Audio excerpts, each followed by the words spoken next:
ఈ అవకాశం ఇచ్చినందుకు ధన్యవాదాలు. గౌరవ మంత్రివర్యులు సీతక్క.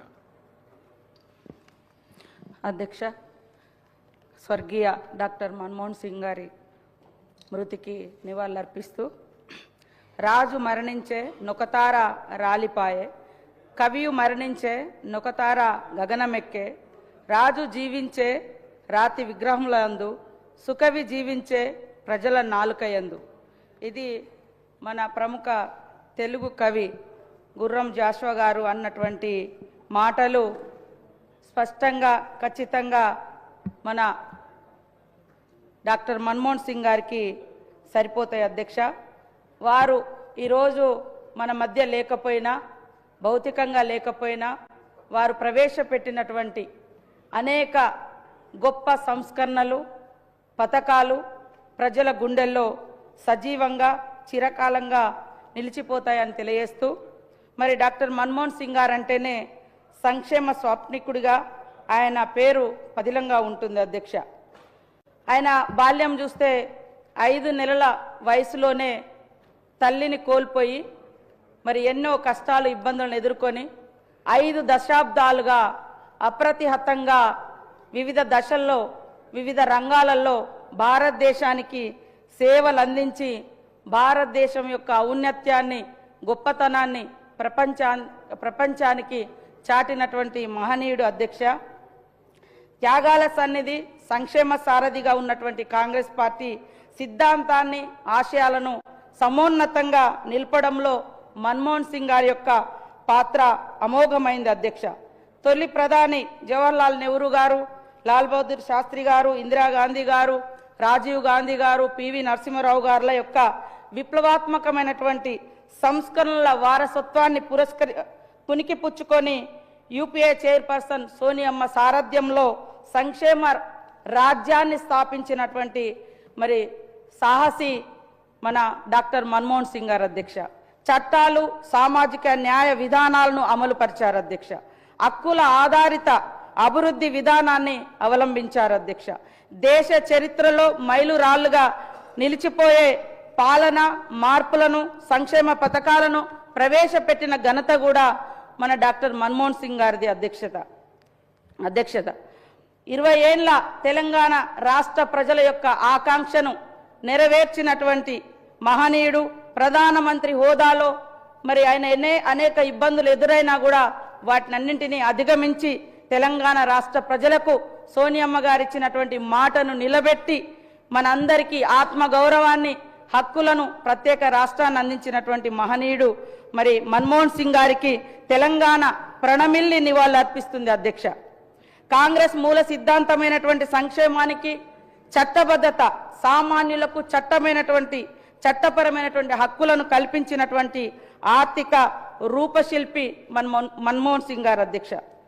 సంక్షేమ పథకాలు అంటే కేవలం ప్రభుత్వం యొక్క దయాదాక్షిణ్యాలు కాదు, ప్రజల యొక్క హక్కులు అని ఆయన ఏ పథకం ప్రవేశపెట్టినా దానికి చట్టబద్ధత కల్పించినటువంటి గొప్పతనం కూడా ఆయన ఆధ్వర్యంలో, ఆయన ప్రధానిగా ఉన్నప్పుడే ఆ యొక్క చట్టబద్ధత తీసుకొచ్చిండు అధ్యక్ష. ముఖ్యంగా వారు ప్రవేశపెట్టినటువంటి వివిధ పథకాలకు చట్టబద్ధత ఇవ్వడం మూలంగానే ఈరోజు రాష్ట్రంలో కానీ, కేంద్రంలో కానీ ప్రభుత్వాలు మారినా ఆ యొక్క సంక్షేమ పథకాలు సజీవంగా, అప్రతిహతంగా ఒక యజ్ఞంలా సాగుతున్నాయంటే వారు తీసుకొచ్చినటువంటి సంక్షేమ పథకాలకు చట్టబద్ధమైనటువంటి హక్కులు కల్పించడం మూలంగానే అని ఈ సందర్భంగా తెలియజేస్తాను అధ్యక్ష. పేదల సంక్షేమం ఒక యజ్ఞంలా ఉండాలనే మరి వారు తీసుకొచ్చినటువంటిది అత్యంత ప్రభావితం చేసినటువంటిది పేదల కోసం ఉపాధి హామీ చట్టం. 2005లో తీసుకొచ్చినటువంటి ఉపాధి హామీ చట్టం మూలంగా ఇవాళ కోట్ల మంది పేదలకు ఆ ఉపాధిని కల్పించినటువంటి చట్టం అధ్యక్ష.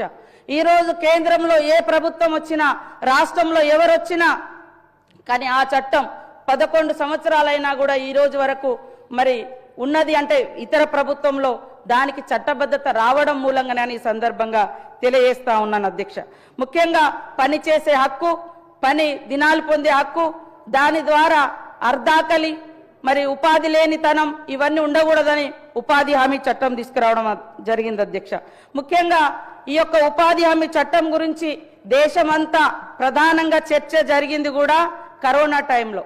కరోనా టైంలో ఇంత సాఫ్ట్వేర్, ఇంత అభివృద్ధి, ఇంత ఇది అని మనం గొప్పగా చెప్పుకున్నా పట్టణాలలో లాక్డౌన్ తోటి పల్లెల వైపు మరి అనేక మంది వస్తే అక్కడ ఉపాధి హామీ చట్టం, ఉపాధి హామీ పనులు హక్కున చేర్చుకొని మరి ఆర్థికంగా ఆకలి లేకుండా ఒక అమ్మలా కాపాడినటువంటి పని ఏదన్నా ఉంది అంటే అది ఉపాధి హామీ చట్టం. ఉపాధి హామీ చట్టం వచ్చిన నాటి నుండి 8 కోట్ల మంది మాత్రమే ఉపాధి హామీ చట్టంలో పనిచేసేది అధ్యక్ష.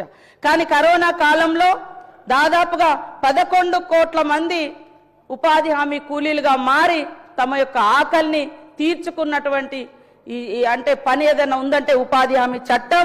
ఇది చట్టంగా ఉండడం మూలంగానే ఇవాళ గ్రామాలలో మన రాష్ట్రానికి కానీ దేశ ప్రజలకు కానీ రావాల్సినటువంటి పని దినాలు వస్తున్నాయి, హక్కులు, అభివృద్ధి, ఆకలి తీర్చుకోవడం ఇవన్నీ కూడా జరుగుతుందని నేను తెలియజేస్తా ఉన్నాను అధ్యక్ష. ముఖ్యంగా కర్షకుడి కర్రు కదిలితేనే మనకు 4,000 నోట్లకు పోతాయనేటువంటి విషయం మనందరికీ తెలుసు అధ్యక్ష. దేశంలో మొట్టమొదటిసారి రైతన్నల కోసం 70,000 కోట్ల రూపాయల రుణమాఫీ చేసినటువంటి ఘనత ఆనాటి యూపీఏ గవర్నమెంట్, మన్మోహన్ సింగ్ గారి యొక్క ప్రభుత్వం అని ఈ సందర్భంగా తెలియజేస్తా ఉన్నాను అధ్యక్ష. ముఖ్యంగా మనిషికి అన్నిటికంటే పెద్ద శత్రువు ఏదైనా ఉంది అంటే అది ఆకలి. ఈ ఆకలిని నివారించాలి అంటే ఏం చేయాలి అని సోనియమ్మ గారి నాయకత్వంలో పేదలకు ఆహార భద్రత చట్టం తీసుకొచ్చి 2013లో మరి గౌరవంగా జీవించాలి, తిండి గింజలు వారికి దక్కాలని ఆహార భద్రత చట్టాన్ని కూడా సోనియమ్మ గారి నాయకత్వంలో తీసుకొస్తే ఆహార భద్రత చట్టం ద్వారా 81,31,00,000 మందికి రేషన్ కార్డ్స్ ద్వారా మరి తిండి గింజలు అందజేయడం జరుగుతుంది అధ్యక్ష. అర్ధాకలి మరి అదే విధంగా ఆకలి చావులు దేశంలో ఉండకూడదనే ఉద్దేశంతో ఈరోజు మరి ఆ యొక్క ఫుడ్ సెక్యూరిటీ యాక్ట్ ఆనాడు మన్మోహన్ సింగ్ గారి అధ్యక్షతన వస్తే ఈ రోజు వరకు కూడా వారిచ్చినటువంటి రేషన్ కార్డు మనం రాష్ట్రాల్లో పెంచుకున్నప్పటికీ కేంద్రం నుంచి అదనంగా పెరగలేదు అధ్యక్ష. అవే ఉన్నాయి. రాష్ట్రాలు ఎక్కడికక్కడగా రేషన్ కార్డులు పెంచుకొని పేదలకు రేషన్ అందిస్తున్నటువంటి విషయాన్ని కూడా మీకు గుర్తు చేస్తా ఉన్నాను అధ్యక్ష. ఈరోజు మరి దళితులకు కానీ, గిరిజనులకు కానీ, ఆదివాసులకు కానీ, బడుగు బలహీన వర్గాలకు, మైనార్టీలకు, పేదింటి బిడ్డలకు చదువుకోవడం ఒక గగనమైనటువంటి పరిస్థితుల్లో 6 సంవత్సరాల నుంచి 14 సంవత్సరాల వయసు కలిగినటువంటి ప్రతి ఒక్కరికి నిర్బంధ విద్య పెట్టి రైట్ టు ఎడ్యుకేషన్ అటువంటి చట్టాన్ని తీసుకొచ్చి ప్రతి ఒక్కరికి కూడా చదువుకునే హక్కు ఉంది అనే విధంగా మరి ఈ చట్టాన్ని కూడా ప్రవేశపెట్టి అందరిని ద్రాక్షలాగున్నటువంటి చదువును అందరికీ అక్షర వెలుగై నిలిచారు మన మన్మోహన్ సింగ్ గారు అధ్యక్ష. ఒక్కసారి 70,000 కోట్ల రూపాయల బడ్జెట్ను ప్రవేశపెట్టి విద్యకు ఒక్కసారి 70,000 కోట్ల రూపాయల బడ్జెట్ విద్య కోసం ప్రవేశపెట్టి దేశంలో 30,000 స్కూళ్లను నిర్మించి అదేవిధంగా స్కూళ్ళ రిపేర్ కానీ ఇతరత్ర ప్రభుత్వ పాఠశాలల మౌలిక వసతులను కల్పించడం కానీ ఇవన్నీ చేసినటువంటి ఘనత కూడా వారికే దక్కుతుంది అధ్యక్ష.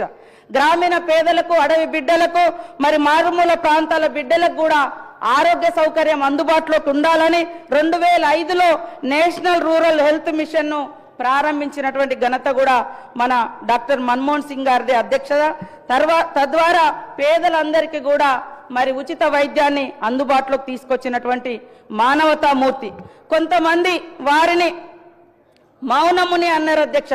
కానీ ఆయన మౌనముని కాదు, సంక్షేమాన్ని చట్టబద్ధం చేసినటువంటి మహర్షి, గొప్ప మానవతామూర్తి, చైతన్య దీప్తి అని కూడా ఈ సందర్భంగా నేను తెలియజేస్తా ఉన్నాను అధ్యక్ష. మన్మోహన్ సింగ్ గారి కాలంలో విప్లవాత్మకమైనటువంటి చట్టం. ఇవాళ సమాచారం అనేది ఒక ఎంపీలకో ఎమ్మెల్యేలకో లేదా కొన్ని వర్గాలకో తెలిసేది. గవర్నమెంట్ ఏం డెసిషన్ తీసుకుంటుంది, ఎక్కడేమి ఎలాంటి అభివృద్ధి కార్యక్రమాలు నడుస్తున్నాయి, దాంట్లో మంచి చెడు. కానీ ఈరోజు సమాచార హక్కు చట్టం ద్వారా సామాన్యులకు కూడా ప్రభుత్వంలో జరుగుతున్నటువంటి మంచి చెడు ఇవన్నీ కూడా తెలుసుకునేటువంటి హక్కును కల్పించింది మరి సమాచార హక్కు చట్టం. పాలనలో పాలకుల యొక్క పారదర్శకత అదే విధంగా జవాబుదారీతనం పెంచడం కోసం ఈ చట్టాన్ని కూడా వారి హయాంలోనే తీసుకురావడం జరిగింది అధ్యక్ష. ముఖ్యంగా అభివృద్ధి పరిణామ క్రమంలో ఎవరూ నష్టపోవద్దనే లక్ష్యంతో 2013లో తీసుకొచ్చినటువంటి భూసేకరణ చట్టం కూడా చాలా గొప్ప విప్లవాత్మకమైనటువంటి మార్పు.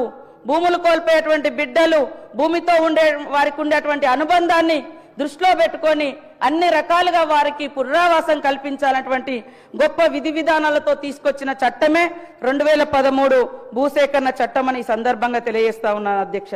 అదేవిధంగా దేశంలో అడవి బిడ్డలు ఏళ్ల కొద్దిగా అడవులలో నివసిస్తూ అడవులపై ఆధారపడి జీవించినప్పటికీ అడవి మీద ఎలాంటి హక్కు లేకుంటే మరి దశాబ్ద కాలంగా వారికి అన్యాయం జరుగుతుందని సోనియమ్మ సారథ్యంలో డాక్టర్ మన్మోహన్ సింగ్ గారి నాయకత్వంలో అటవీ హక్కుల చట్టాన్ని 2006లో తీసుకొచ్చి దేశవ్యాప్తంగా లక్షలాది మంది ఆదివాసీ గిరిజనులకు పోడుపై హక్కు కల్పించినటువంటి ఘనత కూడా మన మన్మోహన్ సింగ్ గారి ప్రభుత్వానికి వారి నాయకత్వానికే చెందుతుందని ఈ సందర్భంగా తెలియజేస్తా ఉన్నాను అధ్యక్ష. అదేవిధంగా ఆధార్ చట్టం తెచ్చి ప్రభుత్వ పథకాలలో వాటి అమలులో ఎలాంటి లోపాలు ఉండకూడదని ఇలా ఎన్నో విప్లవాత్మకమైనటువంటి మార్పులను తీసుకొచ్చినటువంటి మహనీయుడు, చట్టాలను తీసుకొచ్చినటువంటి మహనీయుడు, ప్రతి స్కీమ్ ఒక చట్టంగా ఉండాలి అని చట్టబద్ధత కల్పించినటువంటి మహనీయుడు డాక్టర్ మన్మోహన్ సింగ్ గారని చెప్పడంలో ఎలాంటి ఇది లేదు అధ్యక్షత. కావున దౌత్య శక్తితో అగ్ర రాజ్యాల సరసన దేశాన్ని నిలపడంతో పాటు అన్ని రంగాల్లో భారతదేశాన్ని అగ్రగామిగా నిలిపిన దార్శనికుడు మన డాక్టర్ మన్మోహన్ సింగ్ గారు అధ్యక్షత. ఈరోజు 1991లో ఆర్థిక మంత్రిగా బడ్జెట్ను ప్రవేశపెడుతూ చేసిన వ్యాఖ్యానాలు తన ఆత్మవిశ్వాసానికి, అచంచల దేశభక్తికి నిదర్శనంగా నిలుస్తాయి అధ్యక్ష. ప్రపంచమా చెవులు రిక్కించి విను, ఆత్మ నున్యత నుండి అభివృద్ధి మందగమనం నుండి భారత్ మేల్కొంది, మేము అధిగమిస్తాం, మేము విజయం సాధిస్తామని నినదించాడు అధ్యక్ష. అన్నట్లుగానే ప్రపంచాన్ని అబ్బురపరిచేలా మరి దేశ ప్రగతిని మరి ముందుకు నడిపినటువంటి సాహసికుడు, ఆర్థిక మంత్రిగా దేశంలో సరళీకృత ఆర్థిక విధానాలను ప్రవేశపెట్టి ప్రపంచంతో పోటీ పడేలా భారతదేశాన్ని తీర్చిదిద్దినటువంటి ఆర్థిక రూపశిల్పి మన మన్మోహన్ సింగ్ గారని చెప్పడం జరుగుతుంది అధ్యక్ష. దేశ చరిత్రలో కనివిని ఎరగని రీతిలో 10% దేశ అభివృద్ధి రేటు 10% వృద్ధి రేటు సాధించడంలో మన్మోహన్ సింగ్ గారు ముందు చూపుతో వ్యవహరించారు అధ్యక్ష. ప్రధాని అంటే మంత్రుల్లో ప్రథముడు. అందుకనే సమిష్టి నిర్ణయాలు, సమిష్టి విధానాలతో మరి ఆదర్శవంతమైనటువంటి ప్రధానమంత్రిగా మన ముందు వారి యొక్క జీవితం ఉంది అధ్యక్ష. ఈరోజు విద్వేష రాజకీయాలకు, విధ్వంస ప్రచారాల జోలికి వెళ్లకుండా సర్వేజన సుఖినోభవంతు అనేటువంటి సూత్రాన్ని ఆచరించారు అధ్యక్ష. ఇంత చేసిన రాజకీయ దురుద్దేశాలతో నాటి మీడియా, నాటి విపక్షాలు తనను అవమానాలకు గురి చేసినా ఎక్కడా లొంగలేదు. మీడియా ప్రతిపక్షాలు తనపై నిర్దయంగా ప్రవర్తించిన చరిత్ర మాత్రం తన పట్ల దయచూపుతుంది అని మన్మోహన్ సింగ్ గారు ప్రధానిగా చివరి ప్రెస్ మీట్లో చెప్పడం జరిగింది అధ్యక్ష. History will be kinder to me than the contemporary media అని. ఆయన మరణంతో దేశం దుఃఖించడం చూస్తే, ఆయన గొప్పతనాన్ని పొగడడం చూస్తే, ఆయన పట్ల చరిత్ర గాని దేశం గాని దయతో కాదు గౌరవంతో ఉందని ఈ సందర్భంగా చెప్పడం జరుగుతుంది అధ్యక్ష.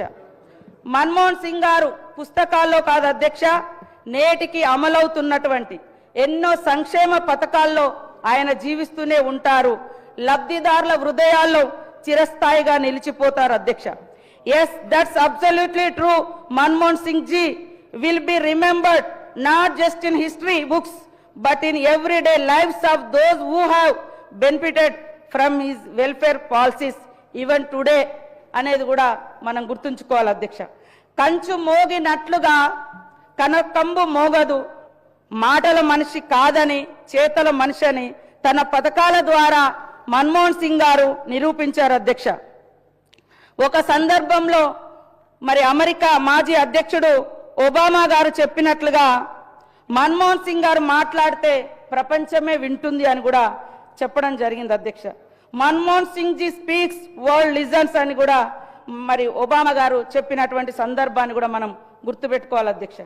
కాంగ్రెస్ పార్టీ విధేయుడిగా ఉన్నాడు కాబట్టి మరి నేటి అధికార పార్టీ సెంట్రల్లో ఆయన మీద ఈడీలు సిబిఐలు రకరకాలుగా ప్రయోగించిన లాస్ట్కి ఏం తెలియలేదు అధ్యక్ష, కేసులను క్లోజ్ చేసుకున్నటువంటి సందర్భాన్ని కూడా మనం గుర్తు చేసుకోవాల్సిన అవసరం ఉంది అధ్యక్ష. కాబట్టి మన్మోహన్ సింగ్ గారు మౌనముని కాదు, ఆయన అవమానించిన మాటలతో కేసులతో వేధించిన లోక కళ్యాణం కోసం పరమశివుడు విషాన్ని తన కంఠంలో దాచుకున్నట్లుగానే దేశం కోసం ఎన్నో అవమానాలను దిగమింగినటువంటి ప్రజల సంక్షేమం పంచిన సంక్షేమ శ్రామికుడు మన మన్మోహన్ సింగ్ గారు అధ్యక్ష. మృదు స్వభావి, ఉన్నత విద్యావంతుడు, ప్రఖ్యాత ఆర్థికవేత్త, క్లిష్ట పరిస్థితుల్లో దేశాన్ని గట్టెక్కించి ఆర్థిక పదంలో పరుగులు పెట్టేలా చేసినటువంటి ఆర్థిక సంస్కరణల రూపశిల్పి మన మన్మోహన్ సింగ్ గారు తెలంగాణ బిడ్డ పివి నరసింహారావు గారి మార్గ నిర్దేశంలో సేవకు అంకితమయ్యాడు అధ్యక్ష. దూరదృష్టి గల నాయకుడు, దార్శనికుడు, ప్రఖ్యాత ఆర్థికవేత్త, రాజనీతిజ్ఞుడు, భారతదేశ పురోగతి ప్రపంచ స్థాయికి తీసుకెళ్లినటువంటి ఆర్థిక సంస్కరణల ఆద్యుడు, పూర్వ ప్రధాని మన్మోహన్ సింగ్ గారి యొక్క మరణం మనందరికీ కూడా తీరని లోటని ఈ సందర్భంగా తెలియజేస్తూ, వారు అందించినటువంటి సంక్షేమ పథకాలు అప్రతిహతంగా ఎలాంటి కోతలు లేకుండా, ఎలాంటి ఆంక్షలు లేకుండా కొనసాగినప్పుడే పేదరిక నిర్మూలన జరుగుతుందని ఈ సందర్భంగా తెలియజేస్తూ, మరి ఈ సంతాప సభ సందర్భంగా ముఖ్యమంత్రి గారు ప్రవేశపెట్టినటువంటి సంతాప తీర్మానాన్ని బలపరుస్తూ, మరి అలాంటి మహనీయులు